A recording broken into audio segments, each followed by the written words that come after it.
Hello friends, welcome to my channel A to Z banking and technology.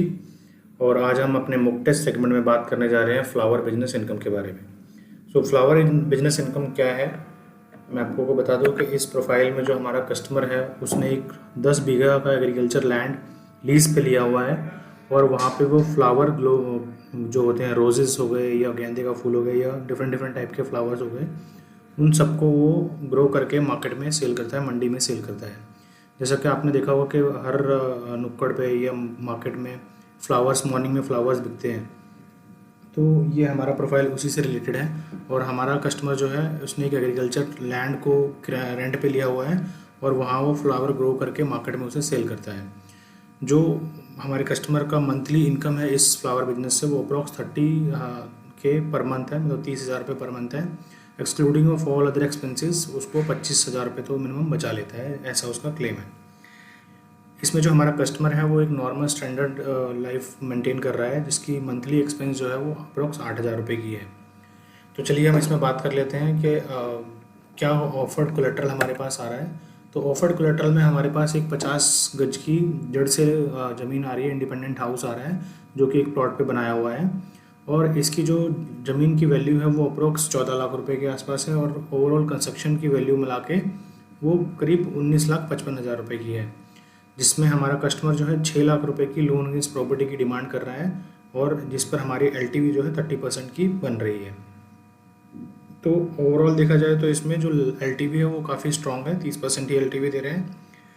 और इस property पे ई metre लगा हुआ है, बट उस पर जो मीटर नंबर है वो मैच नहीं कर रहा है इलेक्ट्रिसिटी बिल से। इसका भी हम रीज़न आगे बात करेंगे क्यों नहीं मैच कर रहा है। देन जो प्लॉट का एरिया है, जनरली जो प्लॉट होता है 50 गज का वो 15 बाई 30 का होता है या फिर डिफरेंट हो सकता है 25 बाई 20 का भी हो सकता है। इसमें हमारा जो प्लॉट एरिया है वो मैच कर रहा है, ऑल साइड जो है ईस्ट वेस्ट नॉर्थ साउथ वो सारी मैच कर रही हैं। एंड स्टेज ऑफ कंस्ट्रक्शन जो है प्रॉपर्टी का वो 100% है। और बेसिक एमिनिटीज़ लाइक आपका railway, road, transport, electricity, water, school, hospital, ये सारी बेसिक कम्युनिटीज़ जो है हमारी प्रॉपर्टी के नियर बाय अवेलेबल है। तो चलिए हम अब इसमें बात कर लेते हैं कि इसमें डेविएशंस क्या हैं। डेविएशंस इसमें बेसिकली क्या है कि जो फ्लावर बिजनेस है वो एक सीजनल बिजनेस है और कहीं ना कहीं एग्रीकल्चर बिजनेस से भी रिलेटेड है। तो ये एक इसका मेजर डेविएशन है। बट क्योंकि आप देखेंगे फ्लावर बिजनेस जो है वो ज़्यादातर विंटर्स में चलता है और वेडिंग सीजन में ये काफ़ी बूम पे रहता है।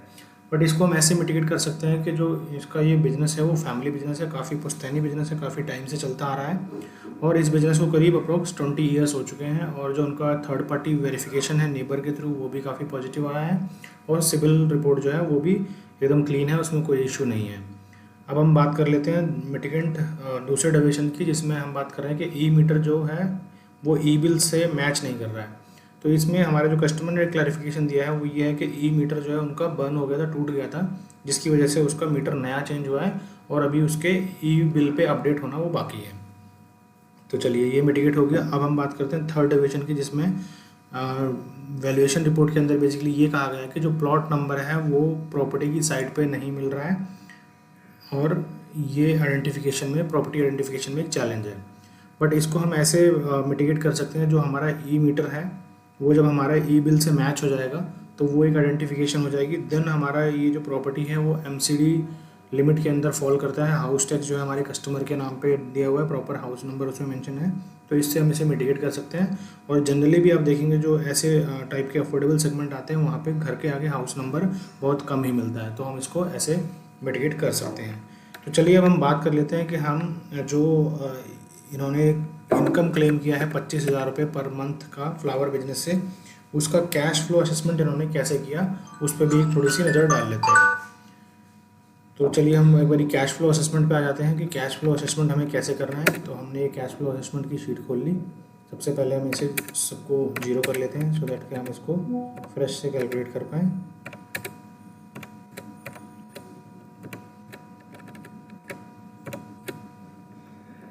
तो चलिए अभी हमारे कस्टमर ने 5 लाख रुपए लोन के लिए अप्लाई किया हुआ है। इसको हम 5 लाख का लोन दे रहे हैं और इसको टेन्योर 10 साल के लिए दे रहे हैं 18% ROI पे। तो इसकी 9,000 रुपये की EMI निकल के आ रही है। तो चलिए अब हम बात करते हैं कि एनुअली जो हमारा सेल है वो कितना रखना चाहिए।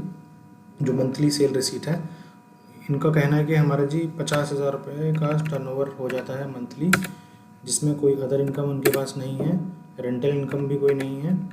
अब इनकी जो उस फ्लावर को ग्रो करने की जो कॉस्ट आती है, जिसमें उसके बीज की हो गई, खाद की हो गई, लीज रेंट जो हो गया, इसमें जो बीघा उन्होंने किराए पे लिया है, उन सबको मिला के इनकी जो कॉस्ट है वो करीब 20,000 रुपये के आसपास आ जाती है। तो ये हमने 20,000 रुपये सारी कॉस्ट पकड़ ली, और हमने एक लेबर भी रखा हुआ है 5,000 का, तो ये हमारा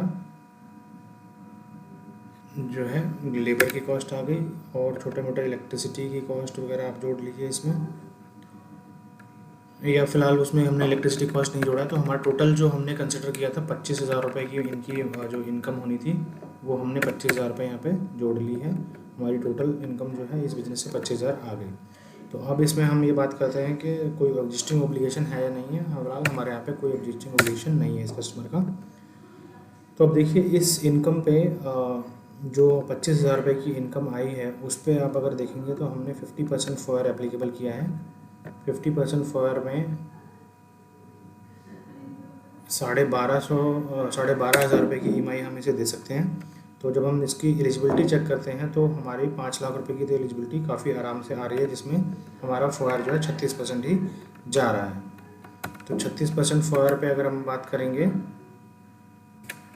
कि हम इसे और कितना लोन दे सकते हैं, तो अगर हम 7 लाख रुपए पे लोन कैलकुलेट करते हैं तो 7 लाख रुपए पे भी इसकी EMI अप्रोक्स 7 लाख रुपए की एलिजिबिलिटी है इसकी। अगर हम इसे 6.5 लाख रुपए का लोन ऑफर करते हैं इसी कमर्शियल पे, तो इसकी LTV विद इन नॉर्म्स आती है 47%।